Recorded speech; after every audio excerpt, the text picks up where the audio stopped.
រំទឹងសាអនាគតអូនដើរមកនឹងបំផុតខ្សែរំភត់ពេលដែលបានមើលមិនសុខត្រឡប់មកស្រឹកឲ្យអូនមកភ្លឺរឿងអូនរៀបការតាថាប្តឺព្រោះបងចង់លឺចេញពីមាត់អូនរៀបការថ្ងៃណាដឹកសងសាចង់ចូលចងដៃគុំដាច់អាឡ័យព្រោះគ្មាននិស្ស័យខ្លាចជាប្តីអូនអានុសាវរីយ៍ពួកយើងទាំងពីរត្រូវរលាយសូន្យតែចង់ជួបពរស្ងួនព្រោះយើងធ្លាប់ស្រឡាញ់គ្នា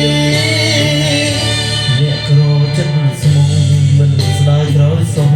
ដែលស្រឡាញ់អូនតែស្ដាយមិនបានថែទួតមិនបានស្ងួនជាគូនឹងគ្នាតែបើថ្ងៃក្រោយ